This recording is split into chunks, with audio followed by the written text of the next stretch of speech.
Okay, let's dive right in. You know the feeling, right? You pop into the grocery store for just one thing, and somehow you walk out with a full cart. It's like you're a pawn in some kind of giant retail chess game. And you know what? You're not totally wrong. Today, we're going to decode the hidden psychology, the brilliant logic behind how your supermarket is laid out. And we are going to tackle the biggest mystery of them all. I mean, this is a question that unites every single one of us. Why is the milk always at the back of the store? It feels like they're personally making you walk a marathon just for that one carton. Well, we are going to get to the bottom of it.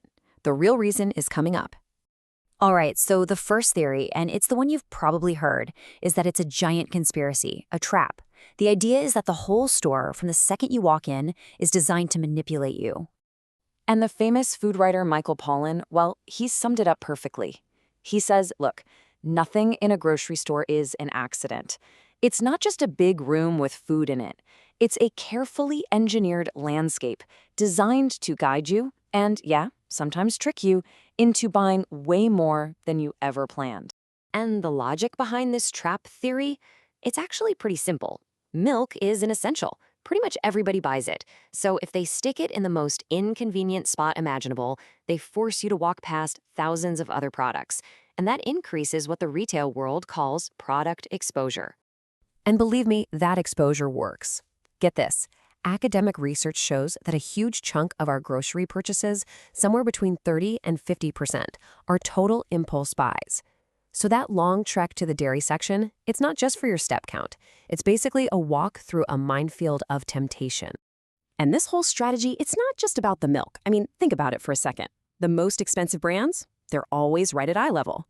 The super sugary cereals with the cartoons, down low, right where your kids are going to see them. And they always split up the basics, right? Milk on one side, bread on the complete other side.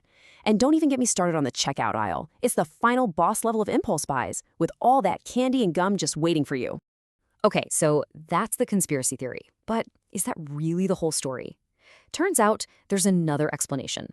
Some economists are saying, hold on, this isn't about psychology at all. They think it all comes down to something much more, well, boring, practical logistics. Yeah, economist Russ Roberts has a kind of radical idea about this. He basically says that you and I, we want the milk to be in the back. And no, not because we love the extra steps, but because that inconvenient location actually makes the milk cheaper, and we definitely want that. So let's break down this logistics argument. Just picture the journey milk takes. It shows up in these big refrigerated trucks at the loading dock, right? Which is always at the back of the building.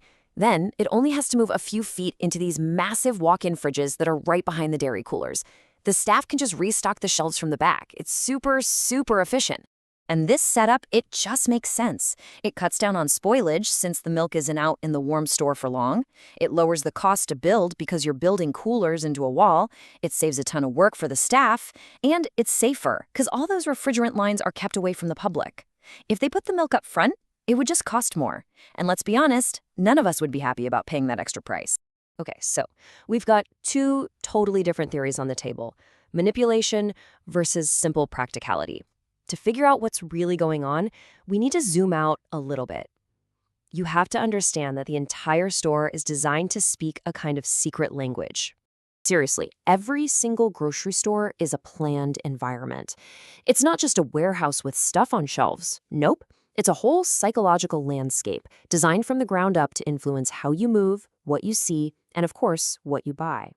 And most of them use one of three main layouts to pull it off.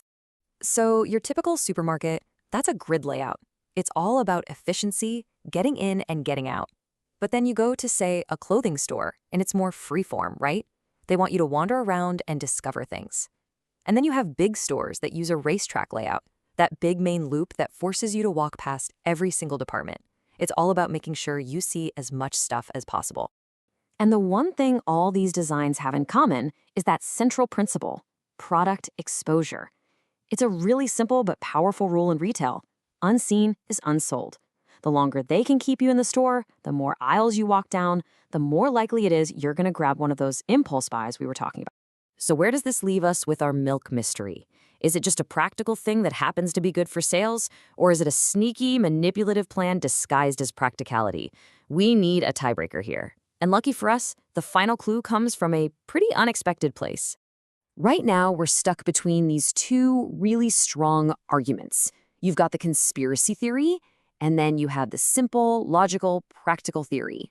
So how do we know for sure which one is the real reason? Well, to find the truth, we basically need to run an experiment. And what we need for this experiment is a place where all those logistical problems with milk just disappear. A world where milk doesn't need a giant, expensive fridge at the back of the store. And it turns out that world actually exists. We're talking about France. Okay, so here's the game changer. In France, a lot of the milk they sell is UHT milk. That's ultra-high temperature pasteurization. What that means is it's totally shelf-stable. It can sit on a regular old shelf, no fridge needed, for months. All of a sudden, that whole logistical reason to keep it at the back, poof, it's gone. So, this is it, the million-dollar question. If you take away the practical need for the milk to be at the back, where do they put it? And the answer is a total bombshell for the conspiracy theorists. They don't put it at the back. Nope. You'll often find it right in a central aisle, maybe next to the cereal or the juice. And just like that, this one little clue from France lets us solve the whole puzzle. We can finally close the case on why the milk is where it is. So here's the real answer. The truth is, both theories are kind of right, but one is the cause and the other is the effect. The number one reason milk is at the back of the store is logistics, plain and simple. It's cheaper, it's safer, it's more efficient. But that logistical necessity creates what you could call a happy accident for the store. It gives them the perfect opportunity to make you walk through the entire store, seeing all those other products along the way. Let me be super clear about this. The psychological manipulation, it is 100% real. Stores absolutely take advantage of that long walk to the dairy aisle. But that's not why the milk is there. The manipulation is the result of where the milk is, not the cause. You could say practicality laid the foundation, and psychology came along and built a really, really profitable house right on top of it. So, next time you're on that long journey to the back of the store for a carton of milk, you'll know the whole story. It all started with simple efficiency, but it turned into this carefully designed maze for your wallet. The only question is, now that you know the secrets of the game, are you going to shop any differently?